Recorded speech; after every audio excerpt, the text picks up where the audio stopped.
കാസർഗോഡ്, തൃശൂർ ജില്ലകളിലെ വിദ്യാഭ്യാസ സ്ഥാപനങ്ങൾക്ക് നാളെ അവധി. പ്രൊഫഷണൽ കോളേജുകൾ ഉൾപ്പെടെയുള്ള വിദ്യാലയങ്ങൾക്കാണ് അവധി. മുൻകൂട്ടി നിശ്ചയിച്ച പരീക്ഷകൾക്കും അഭിമുഖങ്ങൾക്കും മാറ്റം ഉണ്ടായിരിക്കില്ല. ലെവിൻ കെ വിജയൻ ചേരുന്നു വിവരങ്ങളുമായി.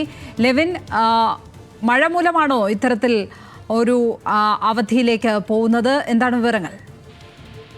ലക്ഷ്മി, കഴിഞ്ഞ 2 ദിവസമായി അതിശക്തമായ മഴയാണ് ജില്ലയിൽ പെയ്യുന്നത്. നാശനഷ്ടങ്ങളോ കാലവർഷക്കെടുതികളോ ഒന്നും കാര്യമായി റിപ്പോർട്ട് ചെയ്യപ്പെടുന്നില്ലെങ്കിലും അതിശക്തമായ മഴയ്ക്ക് മാറ്റമില്ലാതെ തുടരുകയാണ്. ജില്ലയിൽ ഇന്ന് ഓറഞ്ച് അലർട്ടാണ്. നാളെയും കർശന ജാഗ്രത പാലിക്കണമെന്നുള്ള സുരക്ഷാ നിർദ്ദേശങ്ങൾ ജില്ലാ ഭരണകൂടം പ്രഖ്യാപിച്ചിട്ടുമുണ്ട്. അത്തരമൊരു സാഹചര്യത്തിലാണ് ജില്ലയിലെ മുഴുവൻ വിദ്യാഭ്യാസ സ്ഥാപനങ്ങൾക്കും അവധി പ്രഖ്യാപിച്ച് ജില്ലാ കളക്ടർ അർജുൻ പാണ്ഡ്യൻ ഉത്തരവിറക്കിയിരിക്കുന്നത്. പ്രൊഫഷണൽ കോളേജുകൾ അടക്കം ട്യൂഷൻ സെന്ററുകൾ സഹിതം എല്ലാ സ്ഥാപനങ്ങൾക്കും അവധിയായിരിക്കുമെന്ന് തന്നെയാണ് കളക്ടർ അറിയിച്ചിട്ടുള്ളത്. ജില്ലയിൽ വ്യാപകമായ എല്ലാ പ്രദേശങ്ങളിലും വ്യാപകമായി മഴ ലഭിച്ചുകൊണ്ടിരിക്കുന്നു എന്നുള്ളതാണ് എടുത്തു പറയേണ്ടതായിട്ടുള്ള കാര്യം. സുരക്ഷാ നടപടികളുടെ ഭാഗമായി പ്രധാനപ്പെട്ട അണക്കെട്ടുകളെല്ലാം തന്നെ സ്ലൂയിസ് വാൽവുകൾ അടക്കം തുറന്ന് ജലക്രമീകരണം നടത്തുന്ന നടപടികളും ദിവസങ്ങളായി തുടർന്നു വരുന്നുണ്ട്. ഈ ഒരു സാഹചര്യത്തിൽ അത്യാഹിതങ്ങൾ ഉണ്ടാവാനുള്ള ഒരു സാധ്യത കൂടി കണക്കിലെടുത്തുകൊണ്ടാണ് ഇപ്പോൾ കളക്ടർ അവധി പ്രഖ്യാപിച്ചിരിക്കുന്നത്.